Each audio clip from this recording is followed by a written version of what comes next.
super amazing, incredible change, and that is not sarcasm, even though it just sound poopy all the time.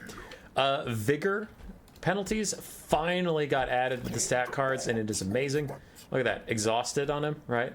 If you look at his leadership, it says exhaustion -6. I think that one might have always been there, but take a look at these. Speed, -12 because he's exhausted. Melee attack, -25 because he's exhausted. Melee defense, -5 because he's exhausted. He's also off his charge bonus. Exhausted is just showing up on all of the stat cards, and that is so amazing. You have no fucking idea. But then part 2 of this, so the vigor is showing up, right? Look at his melee attack, look at his melee attack, and as soon as he enters the forest, should also go down. There we go. Terrain, lowering his speed and his melee attack. This makes a lot of things more readable. And as a caster, I love it because now I can actually tell what the hell's going on. So that's nice. I don't know. I love that. No complaints at all. Thank you so much for adding that. It is amazing, and I love it. And yes, this is good. Okay.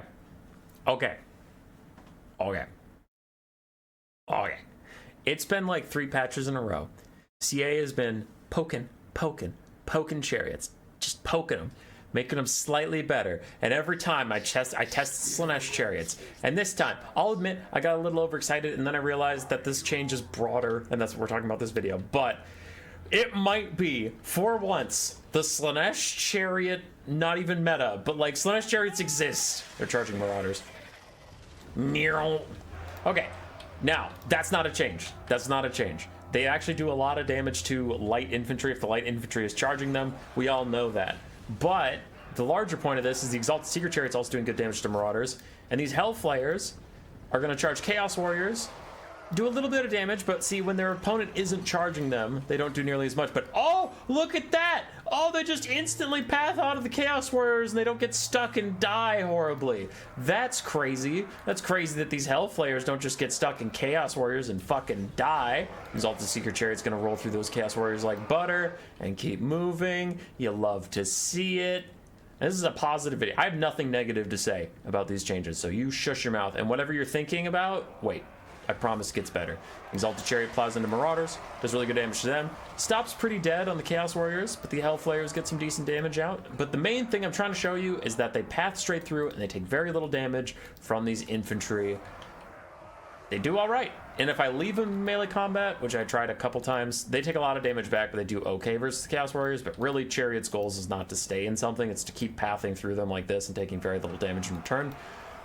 So yeah, Slanesh Chariot's feeling okay. But why is that, human boy? Did Slanesh Chariots get crazy stat buffs or anything? Not that I saw. But Chariots got some behavioral changes that make their collision attacks better. And it's not more powerful, it makes them better. The mechanics behind it are a little difficult to explain, but the way it was described to me was Chariots now have a collision damage splits. They do the same amount of collision damage they did before, but they split it among 2 units per collision rather than 1. And that just makes it feel like they do a lot more damage. Yeah, there it is! I knew I got a good charge in. There it is. Beautiful charge with the Chaos Warriors. Takes a quarter of their HP and the Hellflayers get out scot-free. That's all I was waiting for this one. But anyway, back to what I was talking about. They changed the collision attack so they apply to twice as many models, but the damage per model is cut in half. So it's the same amount of damage. It's like, instead of doing 10 damage to one model, you do 5 damage to one and 5 damage to the model next to it.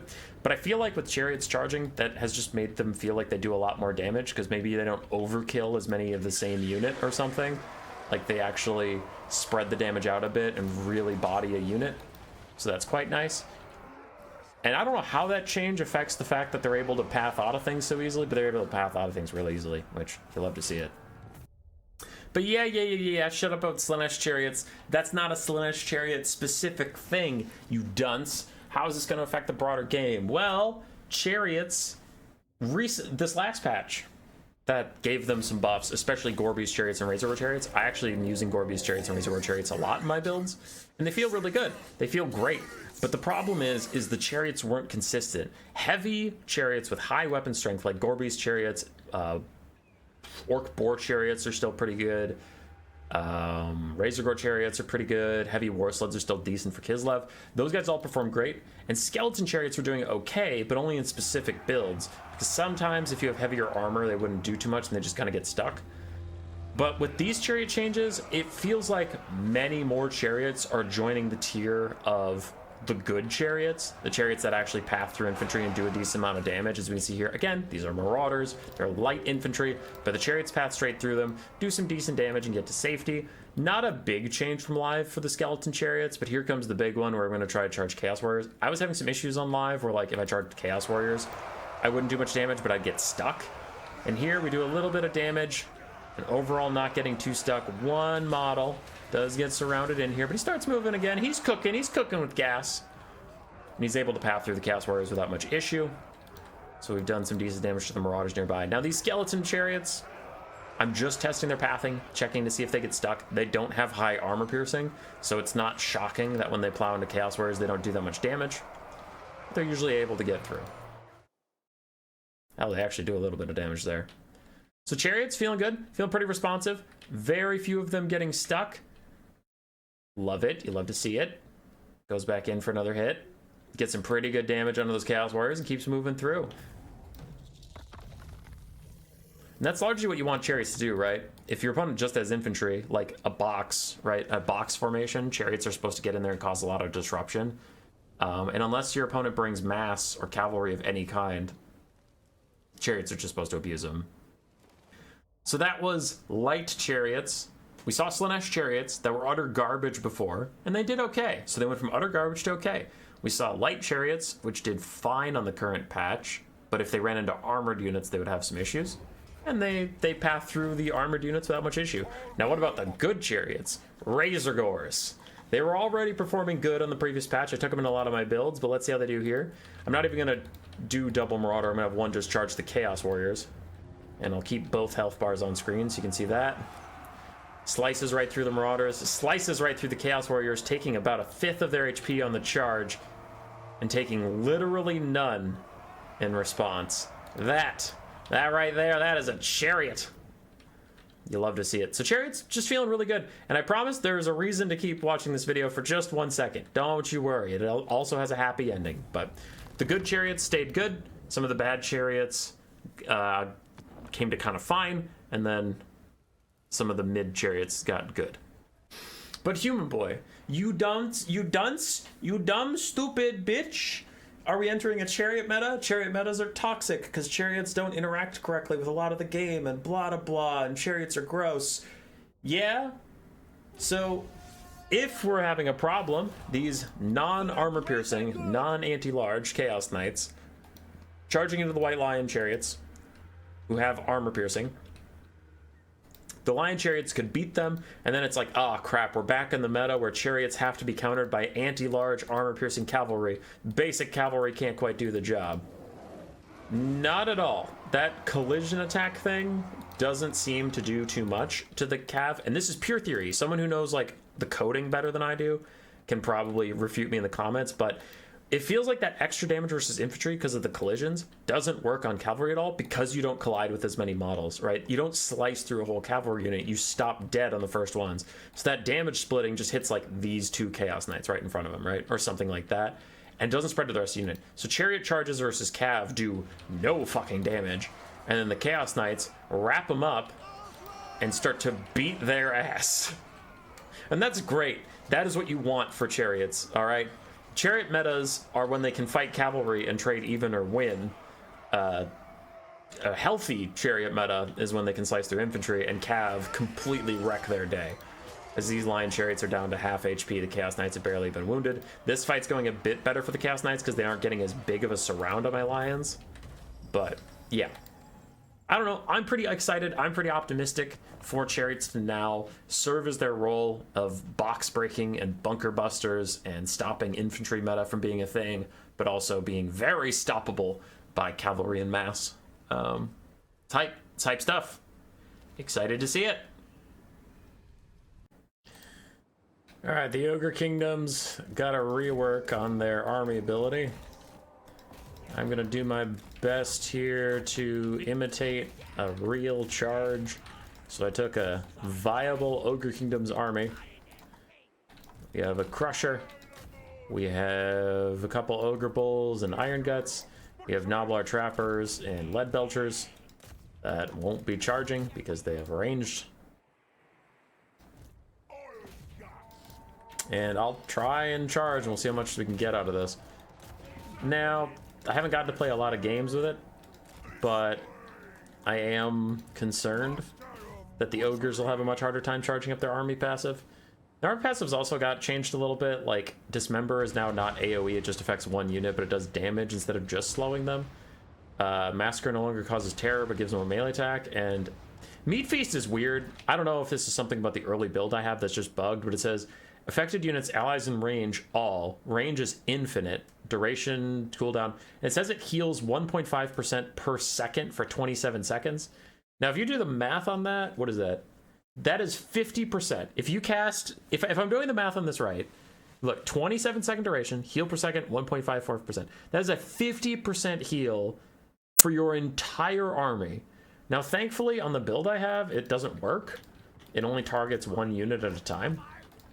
So it's like, it's just like the old Butcher, but that unit card makes it look like it's supposed to heal my whole army, and it doesn't.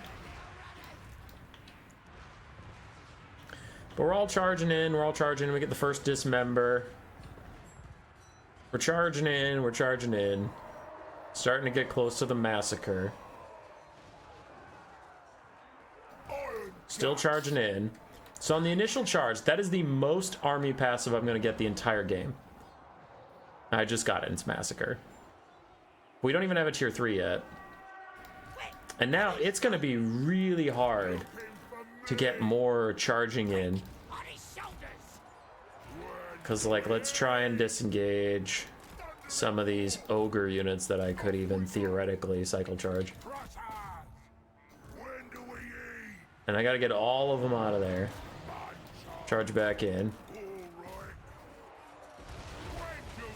Like, let's say I try to charge this guy back in. I don't know if this even counts as a charge, because some of them are too close. Yeah, they just waddle back in, so that one didn't even get a charge.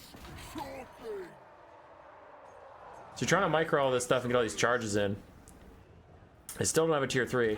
And chasing stuff kind of counts for it. Not really. You can see in the bottom right there, my Titanic charge isn't counting. So these Crushers chasing after these guys don't count as charging. Which is weird. So I found it very, very difficult to get any Winds of Magic off of, any army ability off of chasing stuff. But sometimes it procs up. See, that's procking up, but based on what? What's charging something? Where? And how? I don't know. It's not great. I don't love it compared to the old one. The old one, sure, if the enemy never routed, it'd be a little tough. But see, look, I'm going to cast it on this Iron Guts. And he's getting a Meat Feast.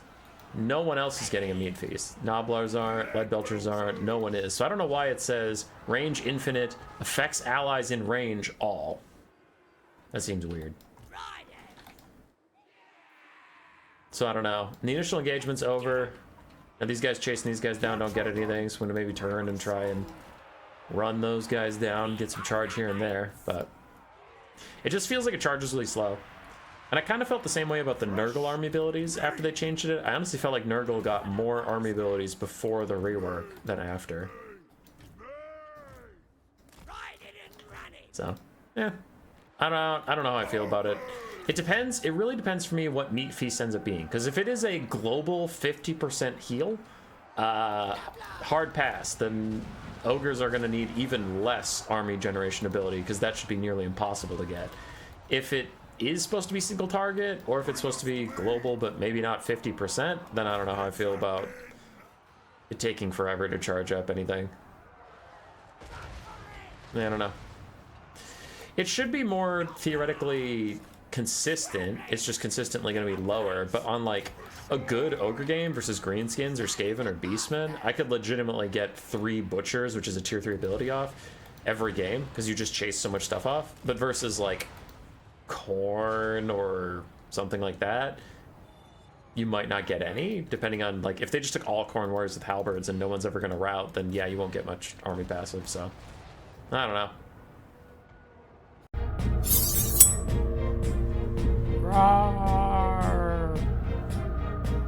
Subscribe, yes.